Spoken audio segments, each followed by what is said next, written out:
Kuberan TV நேயர்களுக்கு என் இனிய வணக்கங்கள், வாழ்த்துக்கள். உங்களுடைய தொடர்பான கோட்டை இன்ஸ்டியூஷனாகிய நான் என்னுடைய பலவிதமான 35 ஆண்டு கால ஆய்வுகளில் இருக்கக்கூடிய ஜோதிடம், அதாவது அஸ்ட்ராலஜி, நியூமராலஜி, அஸ்ட்ரோ நியூமராலஜி, வாஸ்து, பஞ்சபட்சி சாஸ்திரம், ஆன்மீக சம்பந்தமான ஸ்பிரிச்சுவல் சம்பந்தமான பலவிதமான ஆய்வுகள், பரிகாரங்கள், இப்படி பலவித தலைப்புகளில் உங்களுக்கு இந்த வீடியோக்கள் மூலமாக உங்களை நான் சென்றடைகிறேன். அப்படிப்பட்ட என்னுடைய கருத்துக்கள், ஆழ்ந்த ஆய்வுகள் இவற்றையெல்லாம் நீங்கள் சேகரித்து வைத்துக்கொண்டு உங்களுடைய முயற்சிகளுக்கும் உங்களுடைய வாழ்க்கைக்கும் இதை நீங்கள் பயன்படுத்தி கொண்டால் பலவித நன்மைகளை இறைவன் அருளால் பெற்று வாழ்வாங்கு வாழ்வீர் என்று கூறி வாழ்த்தி விடைபெறுகிறேன். தனுசு ராசி ஏப்ரல் மாத பலன்கள் என்ன என்பதை இப்போது பார்ப்போம். உங்கள் ராசிக்குரிய முக்கியமான கிரகங்கள், சிறப்புடைய யோக கிரகங்கள் யாவும் அவருடைய அந்த பாவத்தில் சஞ்சரிக்கக்கூடிய வான்மண்டலத்தில் சஞ்சரிக்கக்கூடிய நிலைகள் சரியில்லாமல் இருக்கின்றன. இதனால் அதிக சங்கடங்களோ, சரீரத்தில் அசௌரியங்களோ, அடிக்கடி அலைச்சல்களோ, பிற நிந்தனையோ, பிரச்சனையோ, எடுத்த காரியத்தை முடிக்க முடியாத சோம்பல்கள், நிர்பந்தங்கள் இருக்கும். அதிக வேலைப்பளு இருக்கும். இரவு பகலாக வேலை பார்ப்பீங்க, உரிய பலன் கிடைக்குமா? கிடைக்காது. இருப்பினும் ஏதேனும் ஒரு வகையில் இந்த பிரச்சனை இருந்தாலும் பரவாயில்லை, நீச்சருடைய தொடர்பு, ஏதேனும் முன் ஜாமீன்கள் அல்லது பண விவகாரங்கள் அல்லது எதையாவது தவற விடுவது, மறதி, மந்த போக்குகள் அதிகமாக இடம்பெறுவதற்கு வாய்ப்புகள் நிறைய இருக்கின்றன.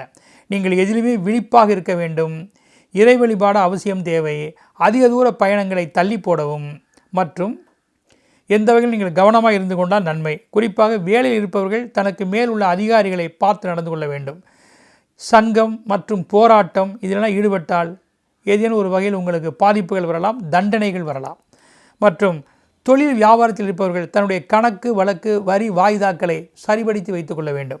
இல்லையேல் பிரச்சனைகள், அவதாரங்கள் கட்டக்கூடிய சூழல்களுக்கு நீங்கள் தள்ளப்படுவீர்கள்.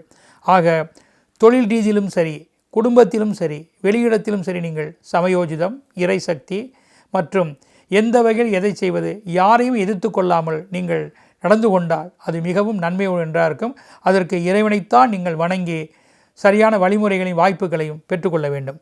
குறிப்பாக இந்த மாதத்தில் 3, 4, 8, 9, 15, 16, 17, 18, 24, 25, 26, 27, 28 இந்த தேதிகளில் மட்டும் குறிப்பாக மேலே சொன்ன நம்முடைய பாதிப்புகள் தனுசு ராசிக்கு அதிகம் வராமல், அப்படியே வந்தாலும் அதிலிருந்து தன்னை தற்காத்துக் கொள்வதற்கான வழிமுறைகளும் வாய்ப்புகளும் உங்களை வந்தடையலாம்.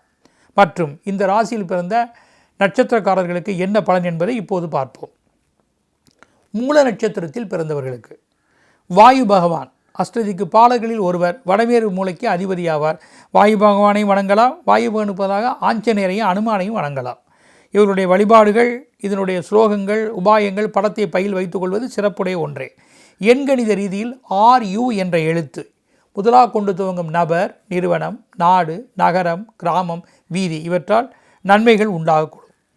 வாஸ்து திசையில் வடமேற்கு திசை எடுக்கக்கூடிய முயற்சிகளாக இருந்தாலும், வீடு, வியாபார ஸ்தலங்களோ, இதன் பயணங்களோ உங்களுக்கு எந்த பாதிப்பு இல்லாமல் ஓரளவு பயனுடையதாக அமையும். வெற்றிலை மாலையை ஆஞ்சநேயருக்கு சாற்றுவது அல்லது வெற்றிலை பாக்கு கொண்டு தாம்பூலம் தரிப்பது அல்லது வெற்றிலை பாக்களை கொண்டு அர்ச்சனைகளை இறைவனுக்கு செய்வது உகந்த பரிகாரமாக இருக்கும். பூராட நட்சத்திரத்தில் பிறந்தவர்களுக்கு லட்சுமி நரசிம்மரை வணங்க வேண்டும். லட்சுமி நரசிம்மருக்கு உண்டான ஸ்லோகங்கள், வழிபாடுகள் யாவும் சிறப்புடைய ஒன்றே. அவரை வணங்குவதால் உங்களுக்கு வரக்கூடிய எந்த பாதிப்புகளிலிருந்தும் தன்னை தற்காத்து கொள்ளக்கூடிய வழிமுறைகள் அமையும். படத்தையும் பையில் வைத்து செல்லலாம். எண்கணித ரீதியில் TA என்ற எழுத்து இதனை முதலாக கொண்டு துவங்கும் நபர், நிறுவனம், நாடு, நகரம், கிராமம், வீதி இவற்றால் நன்மைகள் ஏற்படக்கூடும்.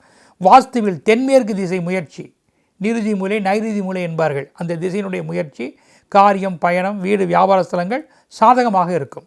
பரிகாரம் ஏலக்காய் மாலை கொண்டு இறைவனை வணங்குவது அல்லது தொட்டு வணங்கி செல்வது அல்லது ஏலக்காயை பயன்படுத்தி கொண்டு ஏதேனும் தான தர்மங்கள் செய்வது உகந்த ஒன்றே.